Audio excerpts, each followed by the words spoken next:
말씀을 들어보도록 하겠습니다. 말씀은 야고보서 1장 1절에서 8절 말씀입니다. 야고보서 제1장. 하나님과 주 예수 그리스도의 종 야고보는 흩어져 있는 12지파에게 문안하노라. 내 형제들아, 너희가 여러 가지 시험을 당하거든 온전히 기쁘게 여기라. 이는 너희 믿음의 시련이 인내를 만들어내는 줄 너희가 알미라. 인내를 온전히 이루라. 이는 너희로 온전하고 구비하여 조금도 부족함이 없게 하려 함이라. 너희 중에 누구든지 지혜가 부족하거든 모든 사람에게 후히 주시고 꾸짖지 아니하시는 하나님께 구하라. 그리하면 주시리라. 오직 믿음으로 구하고 조금도 의심하지 말라. 의심하는 자는 마치 바람에 밀려 요동하는 바다 물결 같으니 이런 사람은 무엇이든지 주께 얻기를 생각하지 말라. 두 마음을 품어 모든 일에 정함이 없는 자로다. 기도하도록 하겠습니다. 하나님, 오늘도 감사를 드립니다. 많은 사람들 중에서 저희들을 택하여 주시고 어디서 무엇을 하든지 간에 그 선자리에서 예배할 수 있도록 허락하신 하나님께 감사를 드립니다. 힘듦과 어려움 속에서도, 교회에 나오기 힘든 상황 속에서도 그 자리에 앉아서 하나님께 예배하는 모습, 하나님께 감사하는 모습, 하나님의 이름을 송축하게 하는 그런 모습을 가지게 하심을 감사를 드립니다. 이 자리에 함께 하셔서 하나님의 사랑과 은혜를 체험할 수 있도록 도와주시옵소서. 오늘도 말씀을 통해 함께 하시고 주님의 사랑을 전하는 자리에 설 수 있도록 도와주시옵소서. 주님께 모든 것을 맡겨오며 살아계신 예수님의 이름으로 기도드렸습니다. 아멘.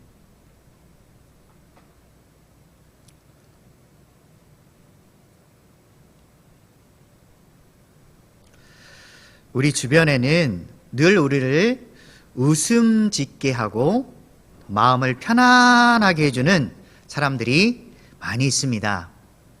그런데 삶에서 만나는 모든 사람이 우리를 행복하게 해주고 힘을 주는 그런 비타민과 피로회복제와 같은 역할을 하지는 않습니다. 여러분이 보기도 싫고 만나고 싶지 않은 그런 사람이 있나요?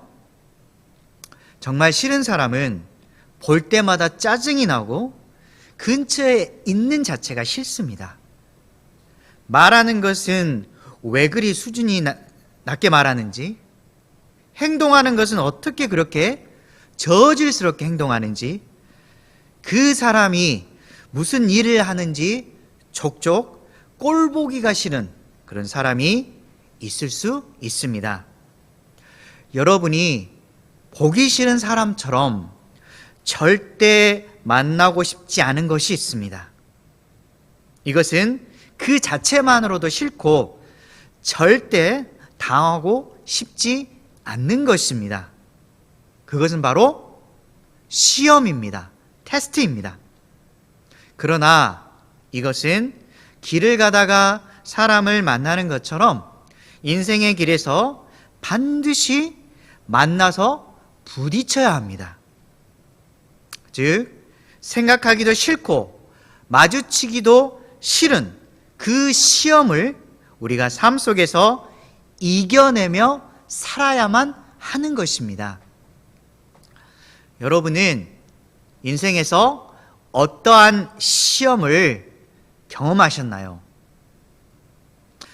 갑작스러운 경제적인 어려움으로 인해서 물질적인 가난함을 맞이하기도 하고, 친구와의 갈등으로 인한 다툼이 생겨나기도 하고, 내가 속한 가정에 질병으로 인한 육체적, 정신적인 고통을 당하기도 하고, 믿었던 사람의 배신으로 말미암아 좌절감을 느끼기도 하고, 해서는 안 될 일에 대해 중독되어서 끊지 못하는 그런 일로 인하여 절규하는 등 많은 시험이 우리를 괴롭히고 고통스럽게 합니다. 이러한 시험이 찾아왔을 때 어떠한 자세로 살아가야 할까요? 오늘 말씀 야고보서의 내용은 시험을 당하는 그리스도인들, 즉 하나님의 백성들에게 믿음으로 인내하라 라는 말씀을 담고 있습니다. 말씀을 통해서 우리가 시험을 당할 때 어떠한 자세를 가지고 살아야 할 것인가에 대해 고민해보고 힘을 얻는 시간이 되길 주님의 이름으로 소망합니다. 빠져나갈 수 없거나 해결할 수 없는 시험을 당할 때 이러한 절망의 수렁은 너무나 크고 깊어 보입니다. 이런 고통의 순간이 다가올 때 우리는 다음과 같은 생각이 듭니다. 왜 나에게 이러한 시험이 올까? 왜 나에게만 이런 일이 생기는 것일까?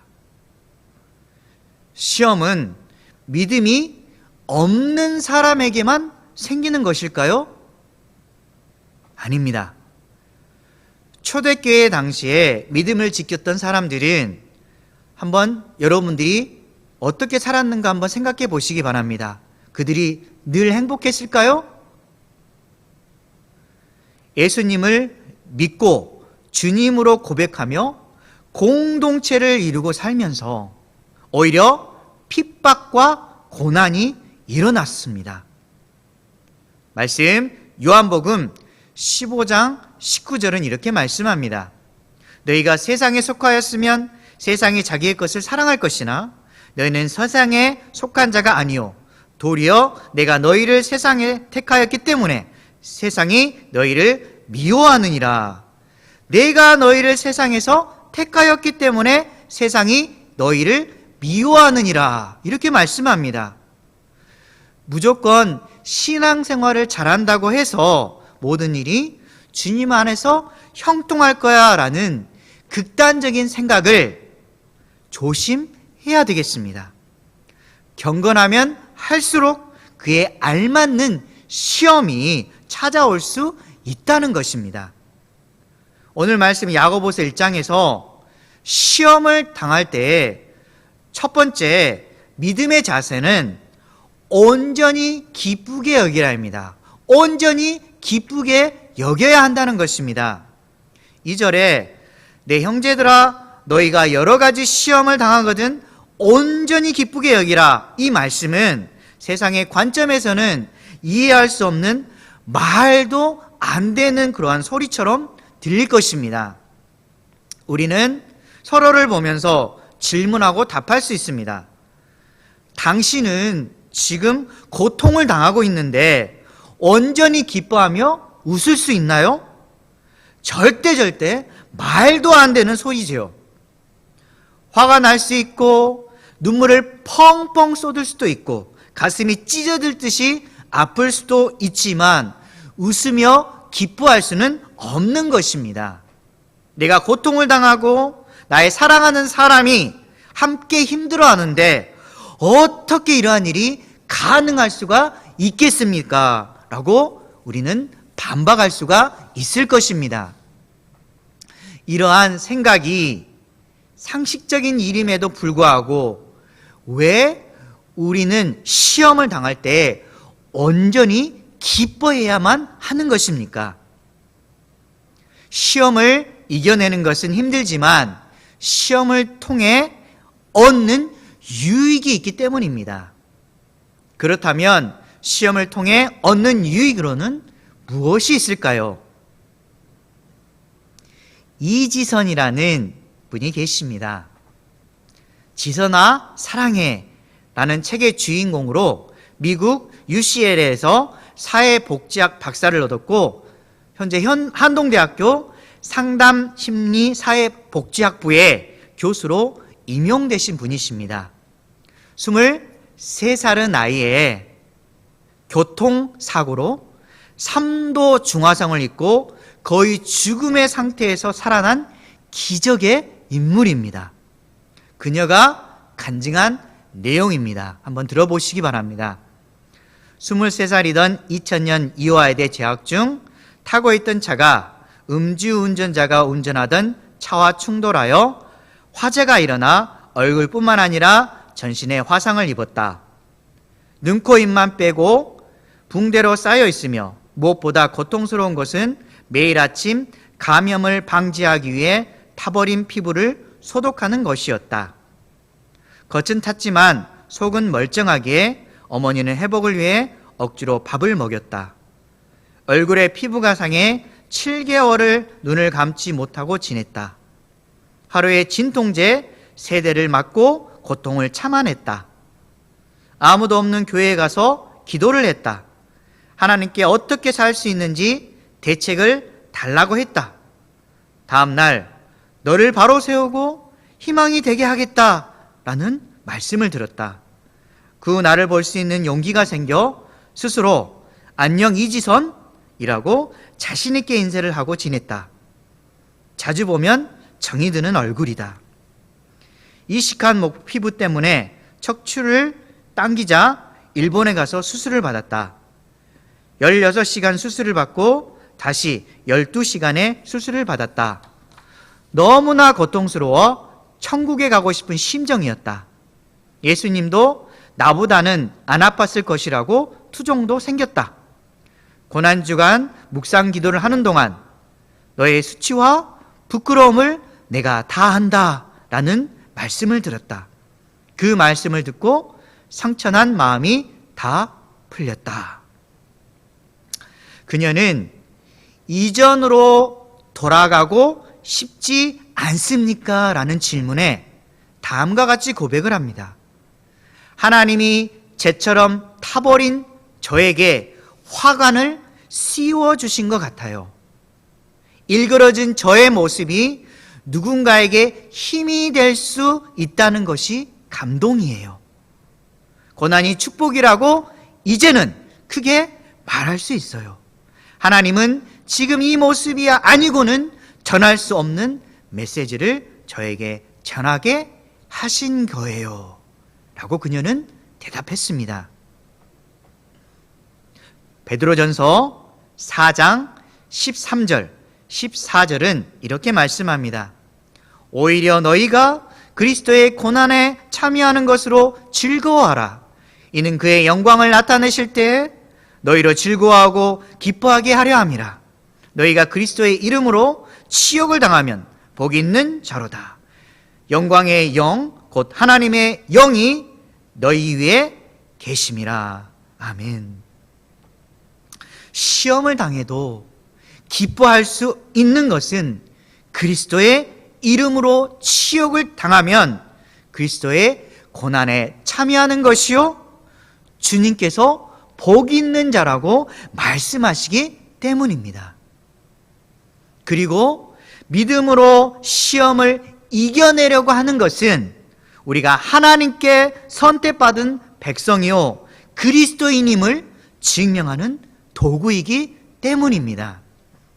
시험의 큰 물결로 우리는 고통의 눈물을 흘리지만 주님을 향해 흘리는 그 눈물은 주님을 움직이게 하는 고귀한 힘이 되는 것입니다. 우리의 고통과 눈물을 반드시 주님께서 기억해 주실 것입니다.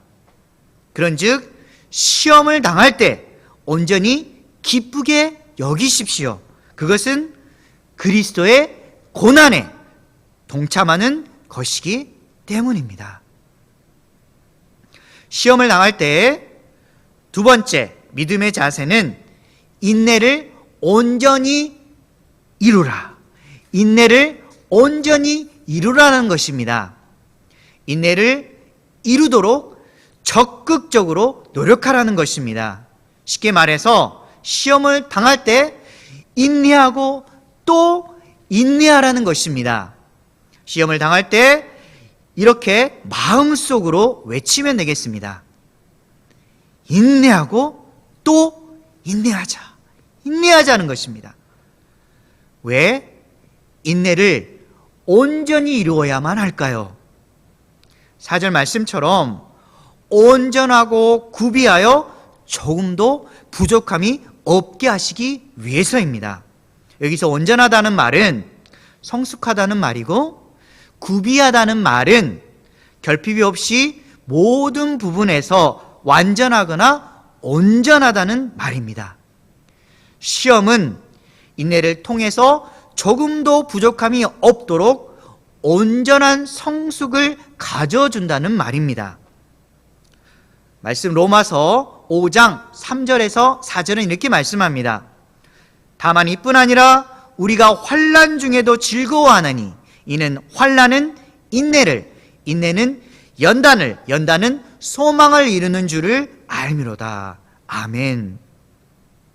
시험은 우리를 온전한 성숙으로 이루기 위한 하나님의 손길입니다.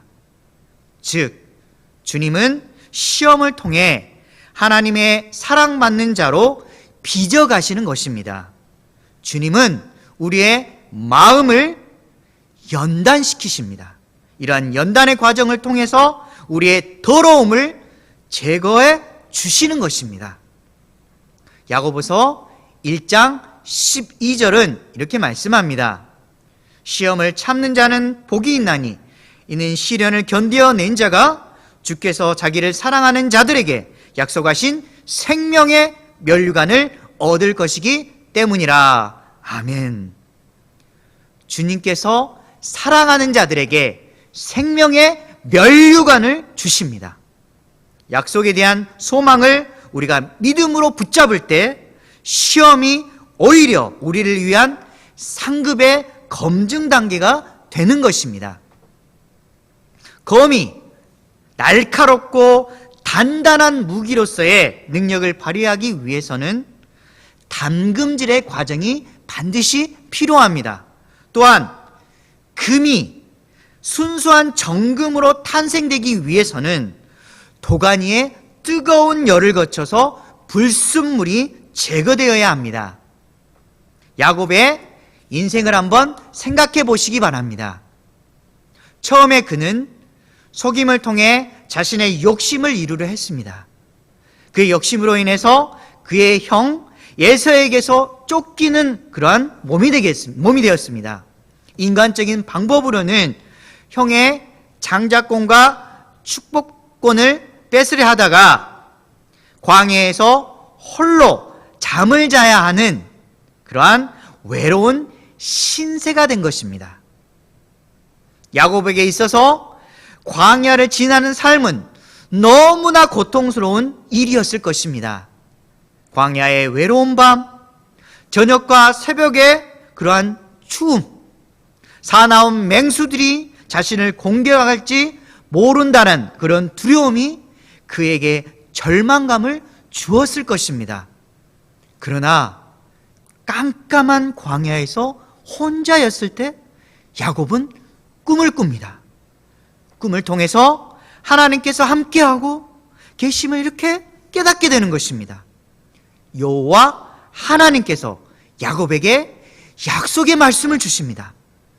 창세기 28장 15절에 이 약속의 말씀이 나옵니다. 내가 너와 함께 있어 내가 어디로 가든지 너를 지키며 너를 이끌어 이 땅으로 돌아오게 할지라. 내가 내게 허락한 것을 다 이루기까지 너를 떠나지 아니하리라 하신지라. 아멘. 주님이 야곱에게 이렇게 말씀하셨습니다. 내가 너와 함께 하겠다. 내가 어디로 가든지 너를 지켜주겠다. 너를 이끌어주겠다. 라고 이렇게 야곱에게 말씀하셨습니다. 하나님께서 우리가 어디로 가든지 지켜주실 것입니다. 그분은 결코 우리를 떠나지 않으실 것입니다.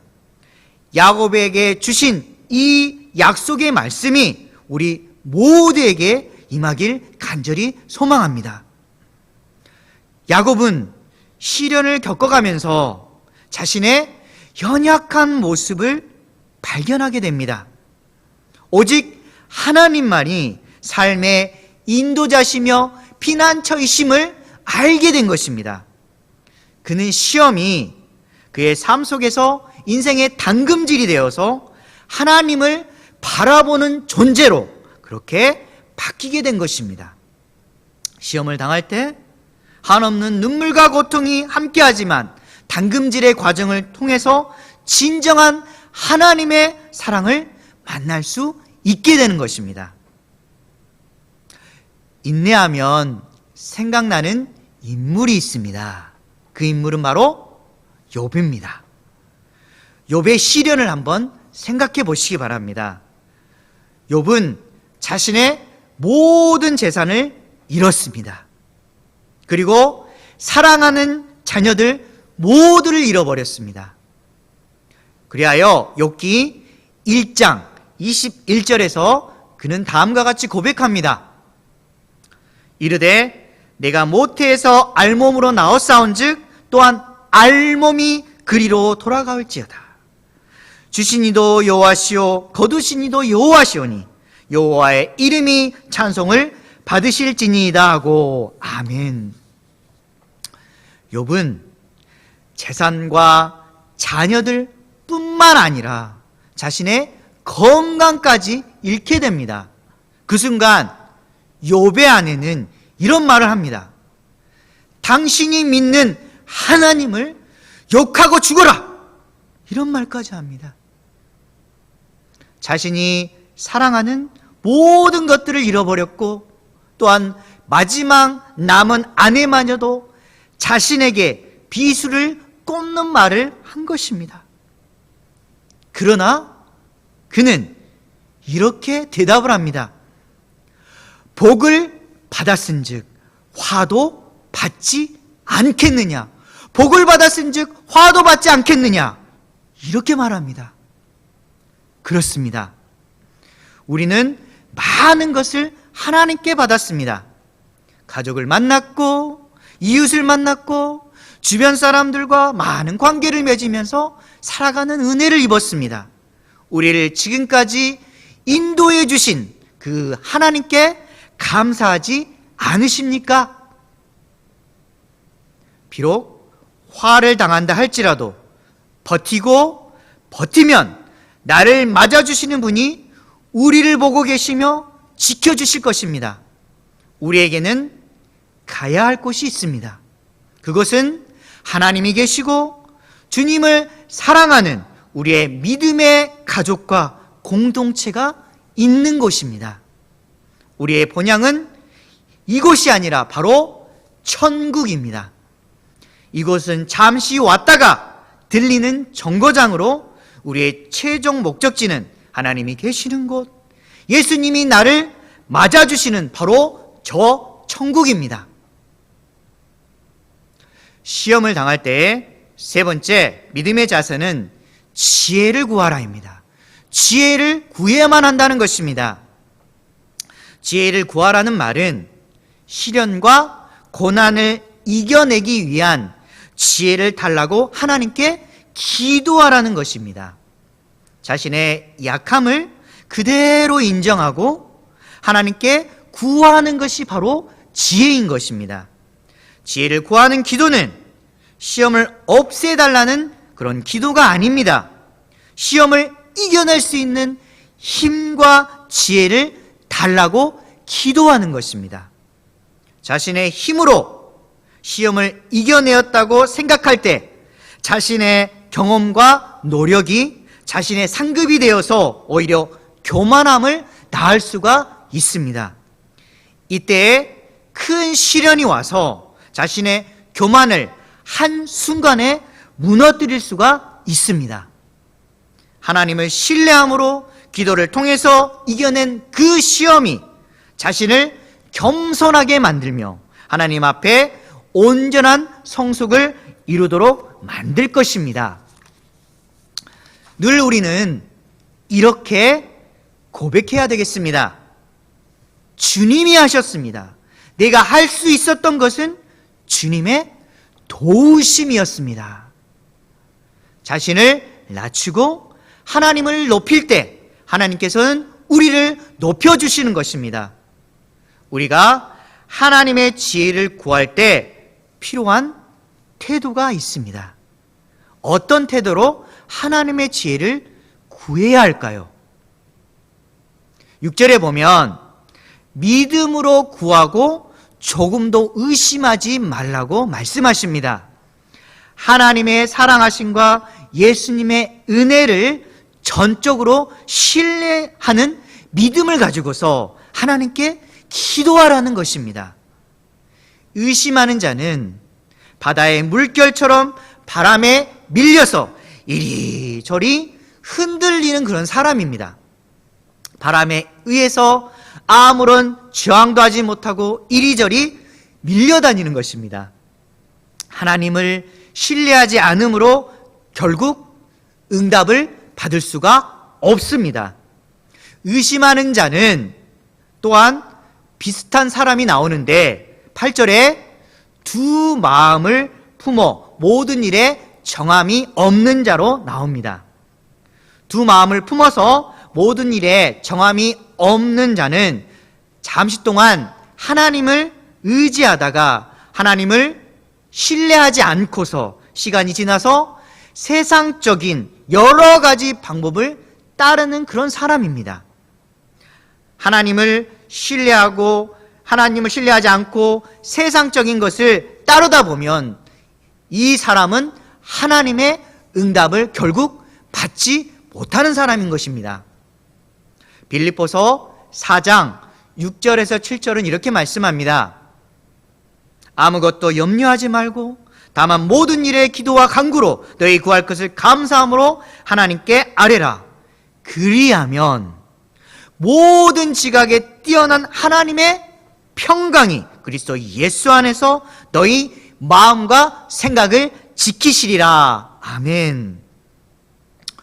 오직 하나님만이 신실하신 분이십니다. 의심이나 염려하지 말고 그분을 전적으로 신뢰하며 우리 자신을 온전히 그분께 맡기시길 바랍니다. 다윗이 골리앗과의 싸움에서 사무엘상 17장 45절에 그는 이렇게 말합니다. 다윗이 블레셋 사람에게 이르되 너는 칼과 창과 단창으로 내게 나오거니와 나는 만군의 여호와의 이름 곧 내가 모욕하는 이스라엘 군대의 하나님의 이름으로 내게 나아가노라. 아멘. 넘기 힘든 그러한 시험을 만날 때 그리고 두려움이 우리를 애워쌀 때 주님께 이길 힘과 지혜를 달라고 간절한 마음으로 기도하고 나는 만군의 여호와의 이름으로 나아갑니다. 만군의 여호와 하나님께서 나를 대신하여 싸우실 것입니다 라고 선포하는 저와 여러분 되길 주님의 이름으로 간절히 소망합니다. 말씀을 정리하도록 하겠습니다. 시험의 상처가 깊을수록 아문 데는 아주 오랜 시간이 걸립니다. 그러나 깊은 상처 속에는 반드시 성숙의 아름다운 열매를 맺게 됩니다. 주님이 우리에게 주신 약속의 희망을 붙잡고 고난의 맷집을 기를 때 성숙이라는 고귀한 열매를 맺는 것입니다. 그리하여 우리가 시험을 당할 때 믿음의 자세는 첫째, 온전히 기쁘게 여기고 둘째, 인내를 온전히 이루고 마지막으로 하나님의 지혜를 구하는 것입니다. 내가 할 수 없음을 내려놓고 그분께 맡길 때 그분의 만져주심과 그분의 일하심을 우리가 발견할 수 있는 것입니다. 고통받는 그 순간 깨닫지 못했을지라도 시간이 지나서 뒤돌아볼 때 하나님께서 나를 인도해 주셨구나 라는 사실을 고백하게 됩니다. 이제는 우리가 시험을 당할 때 왜 나에게 이러한 고통을 주시는 것입니까? 왜 나에게 이런 일이 발생하는 것입니까? 라고 하는 것이 아니라 하나님, 이러한 시험 속에서 나에게 말씀하시는 것이 무엇입니까? 시험을 통해서 내가 어떠한 성숙을 이루기를 원하십니까? 내가 하나님의 뜻을 깨달아 알게 하여 주시옵소서 라는 고백이 함께하기를 주님의 이름으로 간절히 소망합니다. 아멘. 다 같이 기도하도록 하겠습니다. 하나님, 우리가 시험을 만날 때 너무나 좌절이 듭니다. 이 상황을 벗어나고 싶은데 머릿속에서 너무나 안타까워하고 주변 사람으로 인해서 상처받고 또한 주변 모든 환경이 제대로 되지 않음에 대해서 원망과 불평이 우리 마음속에 사로잡혀 있음을 고백하게 됩니다. 하나님, 저희 힘으로는 이겨낼 수가 없습니다. 어떻게 하면 좋겠습니까? 이 비참한 인생 속에서 하나님을 바라볼 수 있도록 도와주시옵소서. 문제에 초점을 두는 것이 아니라 하나님을 바라보며 하나님께 초점을 둘 수 있도록 저희들의 가치관과 관점을 바꾸어 주시옵소서. 온전히 주님을 의지하면서 힘을 얻을 수 있도록 도와주시고 하나님 만남으로 말미암아 모든 문제가 해결될 수 있도록 주님 저희들을 이끌어 주시옵소서. 주님께 모든 것을 맡겨오며 살아계신 예수님의 이름으로 기도드렸습니다. 아멘.